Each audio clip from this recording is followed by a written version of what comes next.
السلام علیکم ورحمۃ اللہ وبرکاتہ. حامدا ومصليا اما بعد اعوذ باللہ من الشیطان الرجیم بسم اللہ الرحمن الرحیم.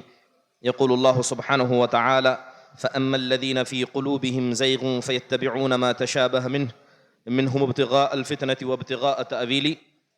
محترم و مکرم صدر مجلس اور علماء کرام، ابناء جامعہ، مختصر سا وقت ہے، میں چند بنیادی باتیں آپ کے حوالے کرنا چاہتا ہوں. عنوان ہے فتنۃ الشبہات، حقیقت و رد. محترم حاضرین، شبہات یہ عربی لفظ ہے اور اس کا واحد شبہہ ہے، اور لغت کے اندر شبہہ کہتے ہیں تشابہ کو، تماثل، التباس، اختلاط، کہ کسی چیز کا مل جانا. اور اصطلاحی انداز سے شبہات کی تعریف کرتے ہوئے امام باقلانی رحم اللہ کہتے ہیں کہ سمیت الشبہۃ المصور للباطل بصورت الحق شبہہ. کہتے ہیں کہ جب حق اور باطل ان دونوں کو ملا دیا جائے اور کوئی چیز سمجھ میں نہ آئے تو یہ شبہہ ہے. اس کے علاوہ ابن القیم الجوزیہ رحم اللہ نے اس کی تعریف کرتے ہوئے کہا الشبہۃ وارد یرد علی القلب. شبہہ وہ ہوتا ہے جو سیدھے دل پر اترتا ہے اور حق جاننے کے بعد بھی حق کے مسئلے میں انسان کے دل میں شک کو پیدا کر دیتا ہے. قرآن و حدیث میں اس مسئلے پر بہت ساری باتیں آئی ہیں. اگر حدیث کی روشنی سے دیکھا جائے تو دو جامع حدیث شبہے کے حوالے سے آئی ہیں. نعمان بن بشیر رضی اللہ عنہ کی بڑی معروف روایت ہے. اللہ کے نبی علیہ الصلوۃ والسلام نے کہا تھا ان الحلال بین و ان الحرام بین، کہ حلال واضح ہے اور حرام بھی واضح ہے، مگر ان دونوں کے درمیان کچھ چیزیں مشتبہ ہیں اور ان کا علم رسوخ رکھنے والے اہل علم کو ہی ہوتا ہے. لہذا آپ نے کہا کہ جو بھی آدمی اس سے بچ جائے وہ اپنے دین اور اسی طرح اپنے عزت کی حفاظت کر لے گا. اور ایک حدیث میں اللہ کے نبی صلی اللہ علیہ وسلم نے اس شبہات کی خطرناکی کو بیان کرتے ہوئے کہا کہ من سمع بالدجال فلیلن عنہ. آپ نے کہا کہ جو بھی دجال کے بارے میں سنے وہ اس سے دور بھاگ جائے. پھر آپ نے کہا والذی نفس محمد بیدی، کہ اس ذات کی قسم جس کے ہاتھ میں میری جان ہے کہ ایک آدمی دجال کے پاس آئے گا اور وہ گمان کرتا ہوگا کہ میں مومن ہوں، لیکن اس کے شبہات کو دیکھ کر، اس کے حالات کو دیکھ کر اس آدمی کا ایمان بھی ڈگمگا جائے گا.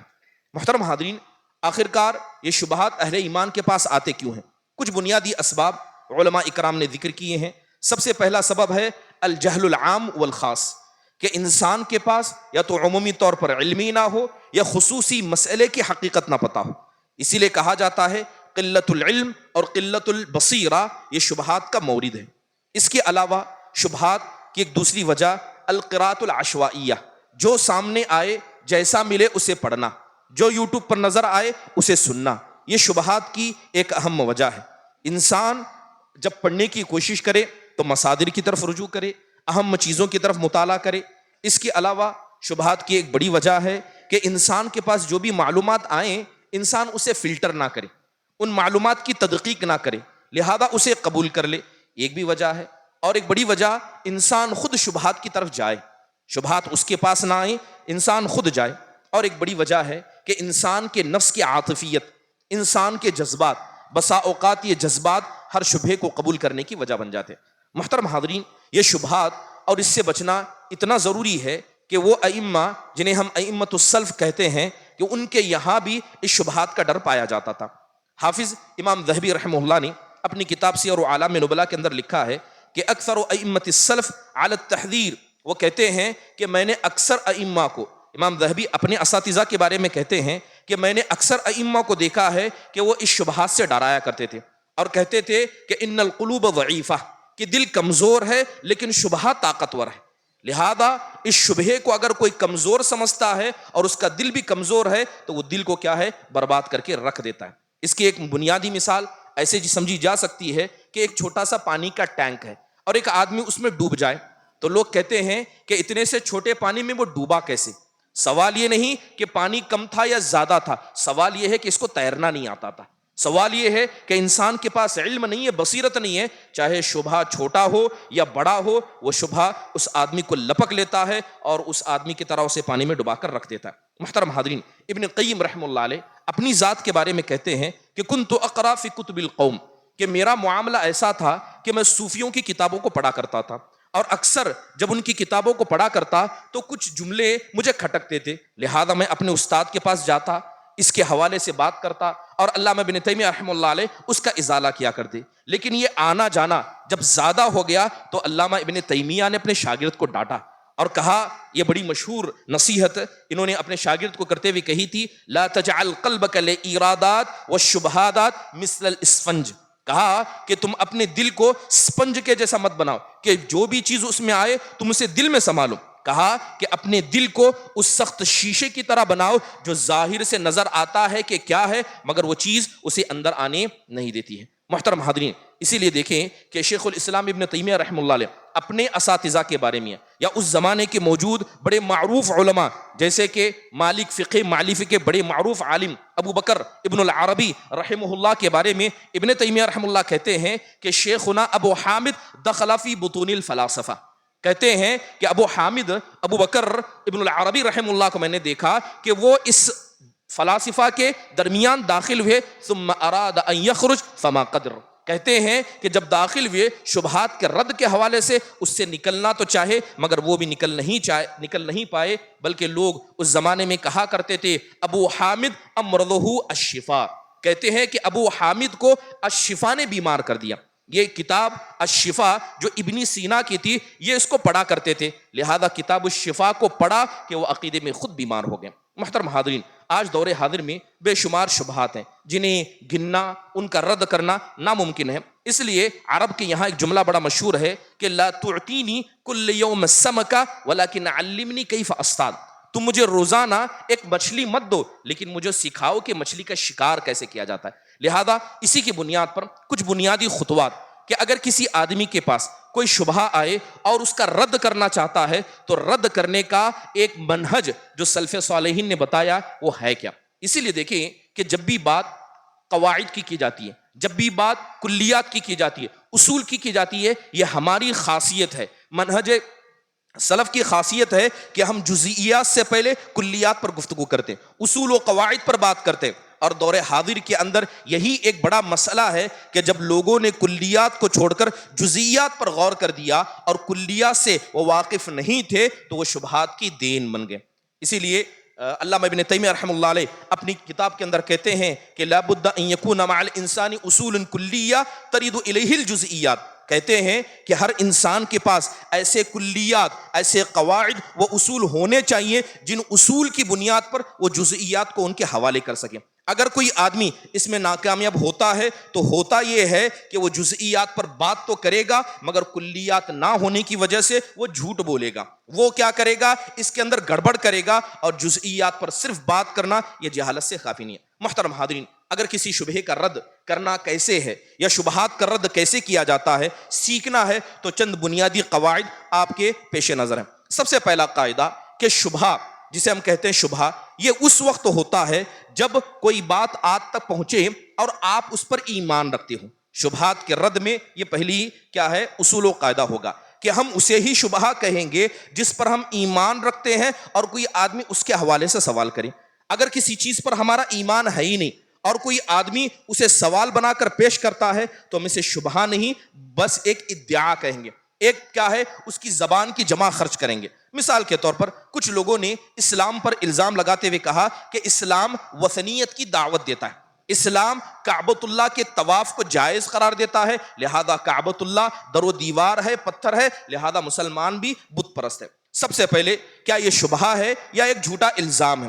ہم دیکھیں گے کہ کیا ہم اس پر ایمان رکھتے ہیں، کیا کعبۃ اللہ کی ہم عبادت کرتے ہیں، ہم زمین پر سجدہ کرتے ہیں تو کیا سجدہ زمین کے لیے کرتے ہیں؟ تو ظاہری بات ہے ایسا نہیں۔ جو آدمی کعبۃ اللہ کی عبادت بطور کعبۃ اللہ کرتا ہے وہ تو مسلمان ہے ہی نہیں، چہ جائے کہ وہ منہج میں سے ہو۔ تو لہذا پتہ چاہیے چلا کہ ہم کعبۃ اللہ کا طواف یہ اللہ کی اطاعت و فرما برداری میں نبی کے سنت کے طریقے پر کرتے ہیں. اسی طرح جو لوگ حج بیت اللہ کے لیے جاتے ہیں تو حجر اسود کا بوسہ اس لیے نہیں دیتے کہ وہ پتھر بابرکت والا, ہم اس لیے دیتے ہیں کیونکہ اللہ کے نبی صلی اللہ علیہ وسلم نے اسے بوسہ دیا تھا. تو پہلی چیز یہ ہے کہ جب کسی چیز پر ہمارا ایمان ہی نہیں ہے تو ہمارے نزدیک وہ چیز شبہ نہیں ہے. مثال کے طور پر کچھ لوگ اہل السنہ والجماع پر یہ ادعا لگاتے ہیں کہ امام بخاری کو یہ لوگ معصوم سمجھتے ہیں. کیا کہتے ہیں کہ امام بخاری معصوم ہے. سب سے پہلا سوال ہے کہ اہل السنہ میں سے کس نے کہا کہ امام بخاری معصوم ہے؟ ہم اس بات کو تسلیم نہیں کرتے.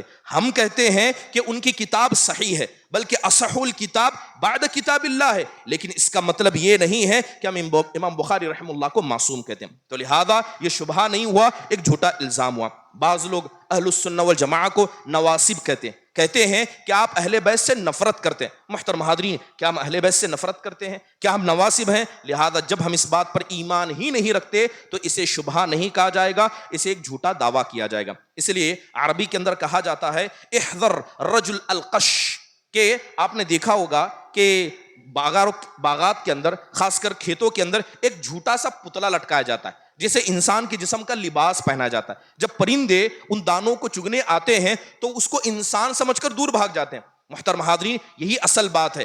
ہر چیز جسے لوگ شبہ کہتے ہیں, جب اس بات کو ہم تسلیم ہی نہیں کرتے ہیں تو اس جھوٹے انسان کی طرح ہے جس کی کوئی حقیقت نہیں ہے. اسی لیے ایسی چیزوں کے مسئلے میں رد کرنے سے انسان کو احتیاط کرنا چاہیے. اللہ معاف فرمائے, بہت سارے لوگوں کو دیکھا جاتا ہے کہ ہر چیز کا رد کرنے میں لگے جاتے ہیں. یہ کبھی بھی منہج نہیں رہا ہے, یہ کبھی بھی ایک اہل علم کے شایع نشان نہیں رہا ہے کہ ہر حس اور باطل کا وہ جواب دیتے رہے, یا ہر چیز کو جسے وہ اپنی ذات پر لے یا جسے وہ شبہ سمجھے اس کے حوالے سے بات کرے. لہذا جس چیز پر ہمارا ایمان نہیں ہے وہ چیز ہمارا نزدیک شبہ نہیں ہے, لہذا ہم اس کا رد نہیں کریں گے. محترم حاضرین, دوسرا اصول کہ شبہے کا رد کرنے کا دوسرا اصول ہے کہ جب کوئی آدمی ہمارے سامنے کوئی بات رکھتا ہے تو ہم دیکھیں گے کیا وہ دلیل کی بنیاد پر کہہ رہا ہے یا بس اس کی ایک خواہش ہے, اس خواہش کو شبہ بنا کر پیش کر رہا ہے. اگر دلیل ہے تو اس کے بعد آگے بات بڑھائی جائے گی, اگر دلیل نہیں ہے تو ہم کہیں گے قل ہاتوا برہانکم ان کنتم صادقین. جیسے کہ اللہ کے نبی صلی اللہ علیہ وسلم نے صاف فرمایا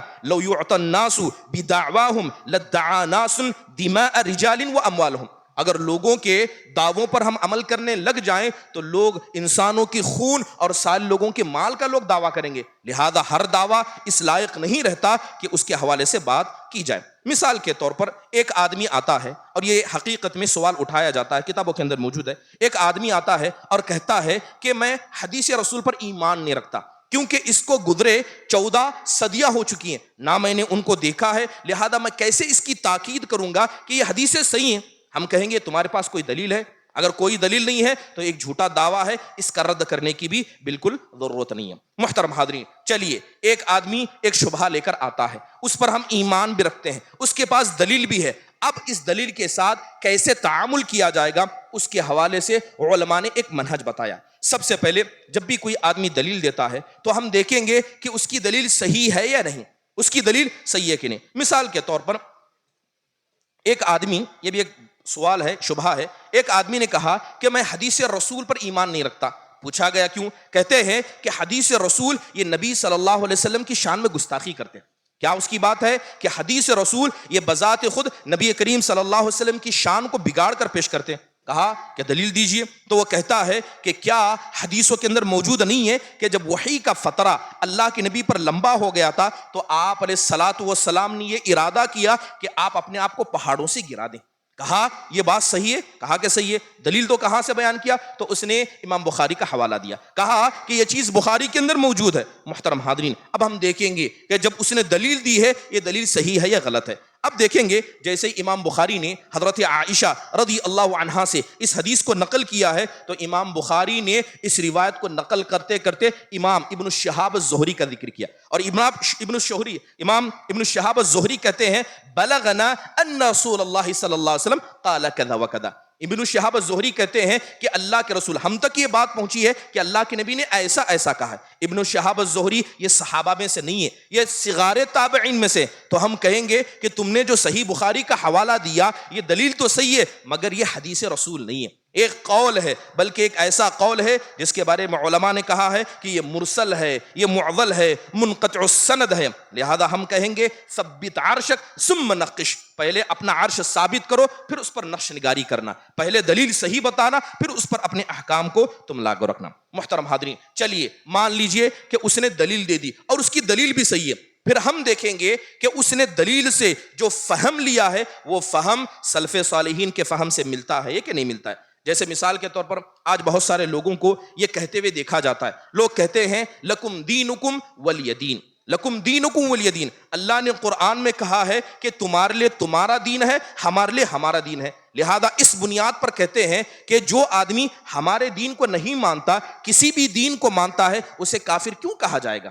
اسے کافر کیوں کہا جائے گا؟ اب سوال آیا، کیا اس پر ایمان رکھتے ہیں؟ بالکل ہم ایمان رکھتے ہیں. کیا یہ دلیل صحیح ہے؟ قرآن مجید کی آیت ہے. اب ہم دیکھیں گے کہ اس نے اس فہم کو جو لیا ہے، کیا یہ فہم سلف صالحین کے فہم سے میل کھاتا ہے کہ نہیں کھاتا ہے. سب سے پہلے کہ کافر کو کافر نہ کہا جائے، مشرک کو مشرک نہ کہا جائے، بلکہ یہ کہا جائے کہ اللہ نے کہا لکم دینکم ولی دین، تو ہم اس سے کہیں گے کہ جاؤ جہاں سے تم نے اس آیت کو اخذ کیا ہے اس کی پہلی لفظ کیا ہے، اس کا پہلی آیت کیا ہے؟ اللہ تعالیٰ کہتا ہے قل یا ایھا الکافرون. تم نے دلیل لی سورہ کافرون سے، جس سورت کا نام کافرون ہے اور جس کا پہلا لفظ ہے اے کافرو تم بتاؤ. اللہ نے ان سے خطاب کیا اور اس کے آخری ٹکڑے سے تم کہتے ہو کہ کسی کافر کو کافر نہیں کہا جائے گا. تو ہم کہیں گے کہ تمہاری دلیل تو صحیح ہے مگر تمہارا فہم یہاں گڑبڑا چکا ہے، لہذا تمہیں فہم کے مسئلے میں سلف صالحین کو دلیل بنانا پڑے گا. محترم حاضرین، اگر بات کریں فہم صالحین کی، فہم سلف کی، یاد رکھیے بہت ساری باتیں فہم سلف کے حوالے سے بیان کی گئی. ایک بڑا عجیب بات دیکھی جاتی ہے کہ فہم سلف کی ضرورت غیروں کو نہیں، سب سے پہلے اپنوں کو ہے. آج کا دور یہ وہ دور ہے کہ ہم غیروں کو سلفی بنائیں، اس سے زیادہ ضروری ہے کہ اپنے سلفی کو غیر سلفی ہونے سے روکیں. آج یہ شبہات کا دور ایسا ہی ہے. محترم حاضرین، کسی بھی آدمی کو منہج سلف سے جوڑنے کے لیے علماء کرام نے بہت ساری تدبیریں پیش کی ہیں. ایک بڑا مشہور قصہ کتابوں میں نقل کیا جاتا ہے، امام اضرمی رحمہ اللہ کا بڑا معروف قصہ ہے، سیر اعلام النبلاء کے اندر اس کو ذکر کیا گیا. امام اضرمی رحمہ اللہ علیہ کا ایک مقابلہ ہوا احمد بن ابی داؤد المعتزلی کے ساتھ. اس وقت واثق باللہ وقت کا خلیفہ وہاں موجود تھا، اور واثق باللہ جب وہاں موجود تھا تو امام اضرمی رحمہ اللہ اس سے بات کرتے ہوئے کہتے اے ابن ابی داؤد، یہ تو بتاؤ کہ قرآن کے مسئلے میں تمہارا کہنا کیا ہے؟ تو اسی بات پر ابن ابی داؤد المعتزلی کہتا ہے کہ میں قرآن کو مخلوق مانتا ہوں. کہا اچھی بات ہے، مخلوق مانتے ہو، یہ تو بتاؤ کہ جس بات کو تم کہتے ہو کیا یہ بات اللہ کے نبی کو پتا تھی؟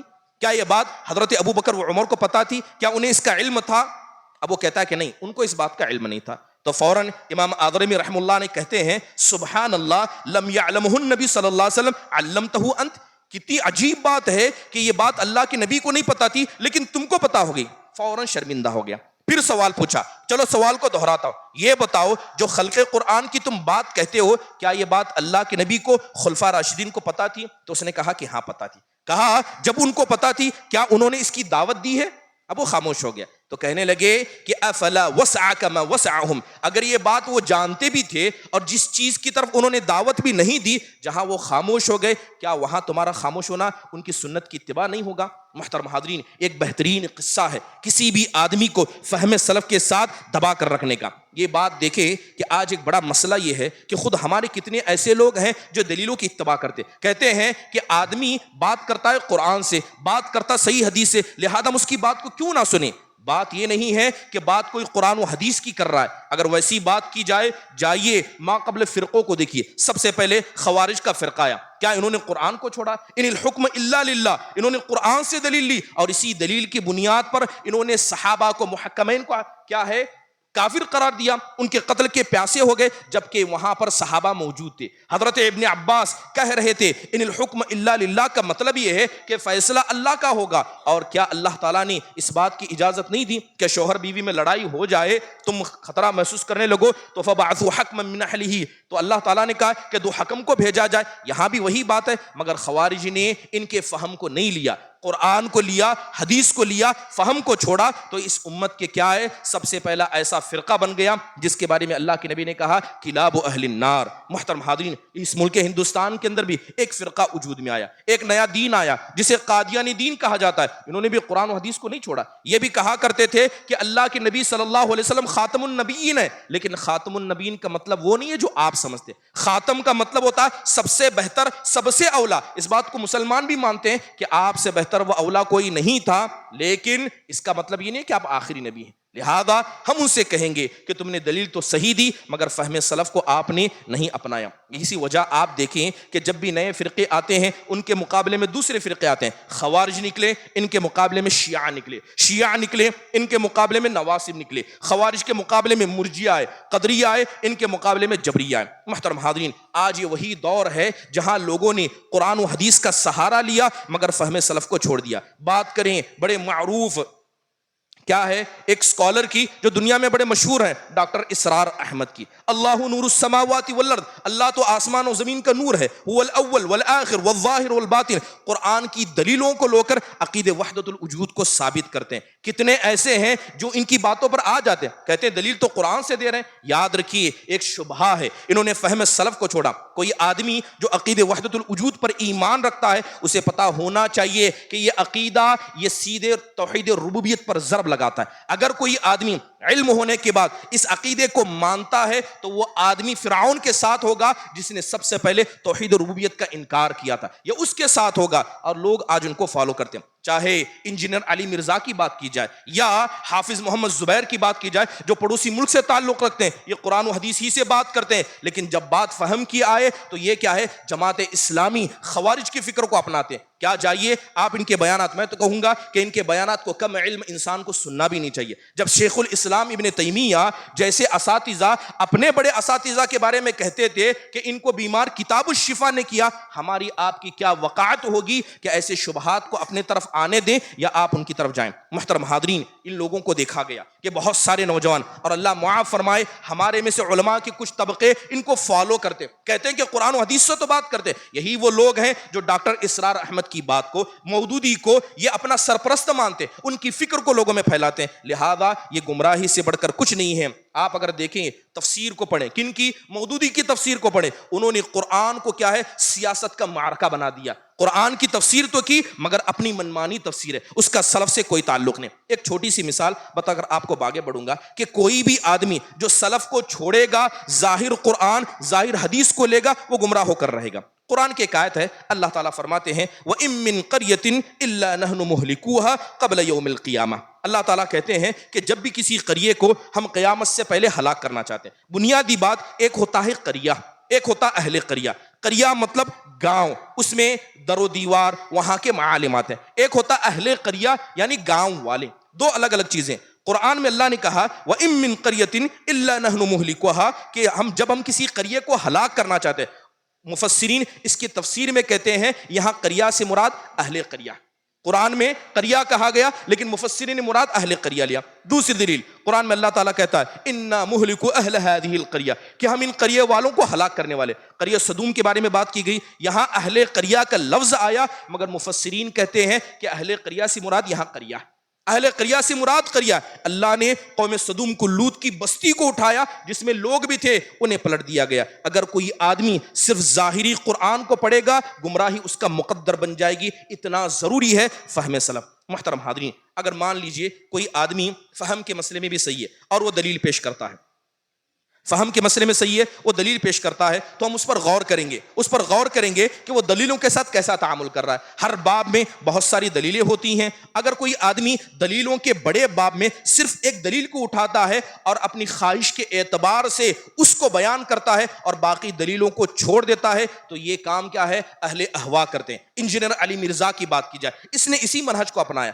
جو اس کے اندر دبی ہوئی شیعیت تھی اس نے قرآن و حدیث کی دلیلوں کو لیا مگر اسی باب کی مقابل والی ساری حدیثوں کو چھوڑ دیا. اس کی ایک چھوٹی سی مثال آپ کے سامنے بیان کرو. قرآن میں اللہ تعالیٰ کہتا ہے لا اکراہ فی الدین کہ دین میں کوئی زبردستی نہیں ہے. اب ایک آدمی کہتا ہے کہ دین میں زبردستی نہیں ہے, نہ اسلام میں لانے کے لیے زبردستی ہے, اگر اسلام سے کوئی باہر جا رہا ہے اس پر بھی کوئی زبردستی نہیں. اگر کوئی آدمی اسلام کو چھوڑنا چاہتا ہے تو تم مسلمان زبردستی کیوں کرتے ہو؟ اس کے پیچھے کیوں لگے رہتے ہو؟ جب تمہاری بیٹیاں کسی غیر کے ساتھ جانا چاہتی ہیں تم کو کیا تکلیف ہے؟ اسلام تو کہتا ہے لا اکراہ فی الدین. کیسے اس کا جواب دیں گے؟ محترم حاضرین، یہ سوالات نہیں، اصل میں یہ شبہات ہیں. ہم انہیں بتائیں گے کہ تم نے جلیل جو بیان کی، کیا اس باب میں صرف یہی قرآن کی آیت ہے؟ اللہ تعالیٰ تو قرآن میں کہتا ہے قاتل الذین لا یؤمنون باللہ ولا بالیوم الآخر ولا یحرمون ما حرم اللہ ورسولہ ولا یدینون دین الحق من الذین اوتوا الکتاب حتی یعطوا الجزیۃ عن ید وہم صاغرون. اللہ تعالیٰ نے ان سے لڑنے کا حکم دیا جو اللہ پر ایمان نہیں رکھتے، آخرت کے دن پر ایمان نہیں رکھتے، حرام کو حرام، حلال کو حلال نہیں سمجھتے. پھر اللہ تعالیٰ نے کہا کہ یہ لوگ جزیہ دیں گے، اسلامی حکومت میں رہیں گے، جزیہ دیں گے. اسلام زبردستی نہیں کرتا کہ آپ کو مسلمان بننا ہے، لیکن جب اسلامی دائرے میں رہیں گے آپ کو جزیہ دینا پڑے گا. اسلامی حدود میں رہ کر اس کی پامالی آپ نہیں کر سکتے. آپ نے غلطی کی، آپ پر بھی قصاص لاگو کیا جائے گا. اور کیا کوئی آدمی مرتد ہوتا ہے تو اس کے بارے میں قرآن و حدیث میں دلیلیں نہیں ملتی؟ من بدل دین فقتلوہ، آپ نے کہا جو اپنے دین کو بدل دے اسے قتل کرو. محترم حاضرین، لا اکراہ فی الدین کا یہ جو مسئلہ ہے بعض علماء کو کہتے سنا گیا، وہ کہتے ہیں کہ الامر بالمعروف والنہی عن المنکر یہ ایک مستحب عمل ہے. کہتے ہیں لا اکراہ فی الدین، دین میں زبردستی نہیں ہے، نہ آپ اپنے اولاد پر زبردستی کیجئے نہ اپنے لوگوں پر. امر بالمعروف کا کام یہ مستحب کام ہے، قرآن کی آیت سے دلیل لیتے ہیں. محترم حاضرین، ضروری ہے کہ انسان کیا کرے، باب کے سارے نصوص کو جمع کر کے بیان کریں. یہی کام کس نے کیا تھا؟ ان خوارج نے کیا تھا، ان گمراہ فرقوں نے کیا تھا. جیسے مثال کے طور پر قدریہ کیا کیا؟ قدریہ نے ان دلیلوں کو لیا جو اللہ کے ارادے و مشیت کو ثابت کرتے ہیں اور ان دلیلوں کو چھوڑ دیا جو بندے کی مشیت پر بات کرتے ہیں. جبریہ نے کیا کیا؟ ان دلیلوں کو لیا جس کے اندر اللہ تعالیٰ کی خلقت و تقدیر کا ذکر ہے، لیکن ان دلیلوں کو چھوڑ دیا جہاں بندے کی مشیت کا ذکر آتا ہے. خوارج نے کیا کیا؟ نصوص الوعید کو لیا، نصوص الوعد کو چھوڑ دیا. مرجیہ نے کیا کیا؟ نصوص الوعد کو لیا اور نصوص الوعید کو لیا. یہ گمراہ فرقوں کی علامت ہے، اور آج بہت سارے لوگوں کو جو منہجی گمراہی کو اپنے اندر رکھتے ہیں آپ ان کو اس روش پر چلتا دیکھیں گے. محترم حاضرین، اسی طرح اگر کوئی آدمی صحیح دلیل بھی دیتا ہے تو ہم دیکھیں گے کہ اس دلیل کو اس نے اپنی خواہش کے لیے تو استعمال نہیں کیا. اپنی خواہش کے لیے استعمال کرنا، مثال کے طور پر جو ملحد ہیں، جو بے دین ہیں، جب ان کے سامنے عقلی دلیل پیش کی جاتی ہے تو وہ کہتے ہیں کہ اللہ کو ثابت کرنے کے لیے آپ عقلی دلیلیں ہمیں مت دیں کیونکہ ہم اس پر ایمان نہیں رکھتے، ہم تجربے پر ایمان رکھتے ہیں. لیکن یہی جب اللہ تعالیٰ کی ذات کی نفی کرنے کی بات آتی ہے وہ عقلی دلیلیں پیش کرتے ہیں. یعنی عقلی دلیلیں اللہ کی نفی میں وہ پیش کریں لیکن ہم اللہ کو ثابت کرنے کے لیے پیش کریں تو کہتے ہیں کہ ہم عقلی دلیلوں پر ایمان نہیں رکھتے. یہ دوگلاپن ہے، اور ایسے ہی بہت سارے لوگوں کو آپ دیکھیں گے. محترم حاضرین، ایک چوتھا اصول کہ شبہات کے ساتھ کیسا معاملہ کیا جائے گا. ہمیشہ دیکھا جائے گا کہ جو دلیل دے رہا ہے اور جو اس سے استدلال کر رہا ہے ان دونوں کے درمیان کوئی تلازم ہے کہ نہیں. بسا اوقات انسان حدیث کی گہرائی کو نہیں سمجھتا، استدلال اور استنباط اور استخراج، استنتاج، ان کے فروق کو نہیں سمجھتا. وہ سمجھتا ہے کہ ہر دلیل دینے والا وہ اس چیز کو لازمی ہے. مثال کے طور پر بعض لوگ کہتے ہیں کہ اللہ کے نبی علیہ الصلوۃ والسلام نے منع کیا. کیا منع کیا؟ آپ نے لکھنے سے منع کیا، لہذا حجیت حدیثی غلط ہے کیونکہ اللہ کے نبی نے جب حدیث کو لکھنے سے منع کیا تھا. اب جن لوگوں نے حدیث کو لکھا اور لا کر سامنے رکھ دیا تو اس حدیث کو ہم کیسے قبول کریں جس کو لکھنے سے خود اللہ کے نبی صلی اللہ علیہ وسلم نے منع کیا. اب حدیث ہے کہ آپ نے لکھنے سے منع کیا، اس سے استدلال کیا گیا حجیت حدیث کا انکار کرنے میں. ہم کہیں گے کیا دونوں کے درمیان کوئی تلازم ہے؟ کیا یہ دلیل اس استدلال کو لازم ہوتی ہے؟ یہ تو ایسا ہی ہوا جیسے مثال کے طور پر استاد شاگردوں سے کہے کہ میری بات غور سے سنو، تم لکھو مت. اب شاگرد باہر جا کر کہے کہ استاد نے لکھنے سے منع کیا، ہم مادہ پڑھ رہے تھے عقیدے کا، تفسیر کا، استاد نے لکھنے سے منع کیا ہے لہذا عقیدہ اور تفسیر یہ باطل ہے، عقیدہ اور تفسیر باطل ہے. استاد نے لکھنے سے منع کیا مگر جو اس نے استدلال کیا یہ استدلال اس کو لازم ہی نہیں آتا ہے. یہی بات ہے اللہ کے نبی نے ابتدائی دور میں قرآن و حدیث کے مختلط ہونے کی وجہ سے لکھنے سے منع کیا تھا مگر بعد میں آپ صلی اللہ علیہ وسلم نے اس کی اجازت دی، لہذا یہ دلیل اور اس کا استدلال اس میں کوئی تلازم نہیں ہے. محترم حاضرین، اس کے علاوہ بہت سارے لوگ عجیب عجیب دلیلیں پیش کرتے ہیں. ایک دلیل دے کر میں اپنی بات کو ختم کروں گا. اللہ کے نبی صلی اللہ علیہ وسلم کی بڑی مشہور حدیث ہے کہ جب سورج مغرب میں غروب ہو جاتا ہے تو وہ اللہ کے عرش کے پاس جاتا ہے، جا کر سجدہ کرتا ہے، لہذا جب اللہ سے اجازت ملتی ہے تو دوبارہ طلوع ہونے کے لیے آتا ہے. اب لوگ سوال اٹھاتے ہیں کہ ہم سورج کو دیکھ رہے ہیں، سورج اپنی جگہ پر ستھر ہے، سورج اپنی جگہ پر موجود ہے اور وہ کہیں آتا جاتا نہیں ہے. تمہاری حدیثوں کے اندر بیان کیا گیا ہے کہ سورج جا کر اللہ کے سامنے سجدہ کرتا ہے، لہذا یہ حدیث غلط ہے، یہ دین غلط ہے. اس طرح کا ایک شبہ پیش کیا جاتا ہے۔ محترم حاضرین، یاد رکھیں کہ اس طرح کے شبہات آئیں گے، ہم دیکھیں گے کہ تم نے جو دلیل لی اور اسے جو استدلال کیا، کیا یہ دونوں میں تطابق موجود ہے، کیا الزام موجود ہے؟ سب سے پہلی چیز، اللہ تعالیٰ کی سب سے بڑی مخلوق کیا ہے؟ یہ اللہ تعالیٰ کا عرش ہے، اور دنیا کی ہر چیز اللہ کے عرش کے نیچے ہے، تو اس اعتبار سے سورج بھی کہاں ہے؟ عرش کے نیچے۔ اور اہم بات ہے کہ ہم نے کیسے مان لیا؟ کیونکہ سورج بھی یہ اللہ کے لیے سجدہ کرتا ہے۔ آپ جانتے ہیں قرآن میں اللہ تعالیٰ کہتا ہے وَإِن مِّن شَيْءٍ إِلَّا يُسَبِّحُ بِحَمْدِهِ وَلَٰكِن لَّا تَفْقَهُونَ تَسْبِيحَهُم، کہ کائنات کی ہر چیز اللہ کے تسبیح بیان کرتی ہے مگر اس کے طریقے تسبیح کو تم نہیں جانتے۔ ہم نے کیسے مان لیا کہ انسان سجدہ کرتا ہے تو گھڑ جاتا ہے، زمین پہ گر جاتا ہے، سورج بھی ویسا کرتا ہے، اس کا سجدہ کرنے کا طریقہ الگ ہوگا۔ اور عربی زبان میں جب سجدہ لفظ آتا ہے تو اس سے مراد علماء نے کہا ہے کہ الخضوع والانقیاد لامر اللہ، کہ اصل سجدہ یہ ہے، وہ نہیں جو سر جھکائے، اصل سجدہ یہ ہے کہ انسان کا دل اور اس کا کیا ہے، تمام خواہشات اللہ کے سامنے جھک جائے۔ اور اگر سورج وہی کام اپنی جگہ رہ کر بھی کرے تو یہ شبہ نہیں ہے۔ محترم حاضرین، اس کے علاوہ بنیادی کچھ مناہج اور علماء نے بیان کیے ہیں جس کے ذریعے آپ شبہات کا رد کر سکتے ہیں۔ اللہ تعالیٰ سے دعا ہے کہ اللہ تبارک و تعالیٰ سب سے پہلے اس قسم کے شبہات سے ہمیں بچنے اور شبہات کے رد کا بہترین طریقہ ہم سب کو سیکھنے کی توفیق نصیب فرمائیں، آمین۔ اقول قولی ھذا واستغفر اللہ لی ولکم ولسائر المسلمین من کل ذنب فاستغفروه انہ هو الغفور الرحیم۔ جزاکم اللہ خیر۔ السلام علیکم ورحمۃ اللہ وبرکاتہ۔